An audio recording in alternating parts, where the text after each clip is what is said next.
നിങ്ങളുടെ favourite shows ഇനി ഒരിക്കലും മിസ്സാവില്ല. ഇപ്പോൾ C5 കാണും നിങ്ങളുടെ ഫേവറേറ്റ് ഷോ തികച്ചും സൗജന്യമായി. നീ സ്റ്റേഷനിൽ കയറി ഒന്ന് ഹീറോ വിളിച്ചില്ലടാ. അതെങ്ങനെയാടാ പെട്ടെന്ന് ഒത്തീർപ്പാക്കി വിടുന്നത്? ഈ സാഹചര്യങ്ങൾ സാറിന് അറിയാത്തോണ്ടാണ്. നിനക്ക് മാത്രം എപ്പോഴും സാഹചര്യം ഇങ്ങനെ ഒത്തുവരുന്ന എങ്ങനെയാടാ? പോലീസിനെ അടിക്കുന്നത് നിനക്കൊരു ഹോബിയാന്ന് തോന്നല്ലോ.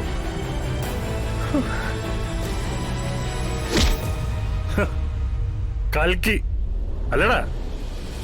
അപ്പൊ ബോസ് സാറ് രണ്ടും കൽപ്പിച്ചിട്ടാണ്.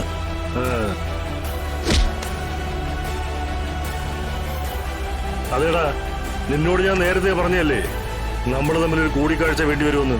അതാടാ ഇന്ന്. കളവേ, ഞാൻ ഫ്രീ ആക്കിയിട്ടിരിക്കുക. നിനക്ക് പോലീസ് വാഹനം തട്ടിയെടുക്കാൻ തോന്നിയ ബുദ്ധി ഉണ്ടല്ലോ, അതാടാ എനിക്ക് തുണയായത്. തോളയെ നക്ഷത്രം വെച്ച ഓരോ ഏമാമാരുടെ ഇടപെടൽ ഈ കേസിൽ ഉണ്ടാവില്ല എന്നുള്ള ഉറപ്പ് ഞാനങ്ങ് ഹെഡ്ക്വാർട്ടേഴ്സ് എന്ന് വാങ്ങിയിട്ടുണ്ട്. പിന്നെയുള്ള ജാമ്യത്തിന്റെ കാര്യം, സ്റ്റേഷൻ ജാമ്യം നീ സ്വപ്നം കാണണ്ട. നിന്റെ രഞ്ജിനി മേഡം കുറച്ചു മുമ്പ് ഇവിടുന്ന് വാലും ചുരുട്ടി പോയിട്ടുണ്ട്.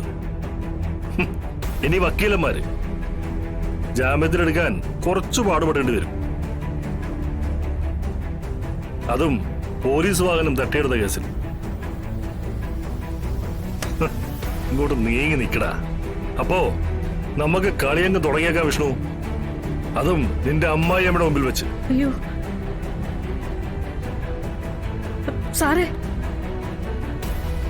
എടാ, ഇത് കാണാൻ നിന്റെ ഭാര്യയും കൂടെ വേണ്ടതായിരുന്നു. പക്ഷേ അത് 2-ആം റൗണ്ടിൽ മതി.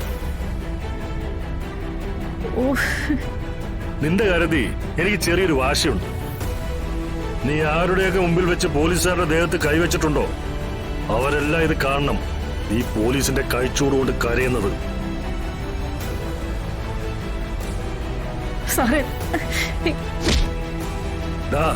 നമുക്ക് കൽക്കി മുതൽ ഒരു റിവേഴ്സ് റൗണ്ടിൽ അങ്ങ് തുടങ്ങിയാലോ?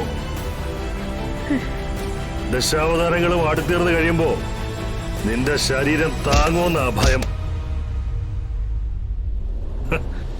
എങ്കിലും നിന്റെ ഭാര്യയുടെ മുമ്പിൽ വെച്ച് എന്റെ കൈ തടയുമ്പോ നീ എന്താണ് പറഞ്ഞത്?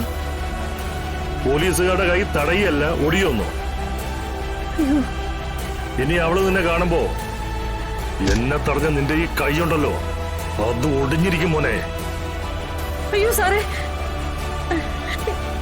സെല്ല് പറഞ്ഞ് അവരെ കൊണ്ട് ഇറക്ക്.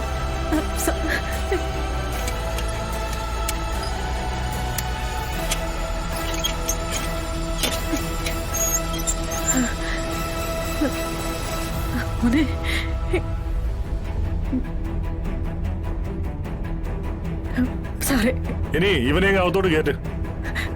വിഷ്ണു മോനെ.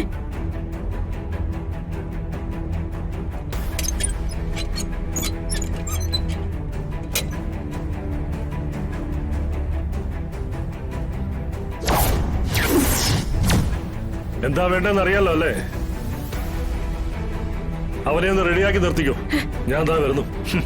അയ്യോ സാറേ, വിഷ്ണു മോനെ ഒന്നും ചെയ്യില്ലേ സാറേ.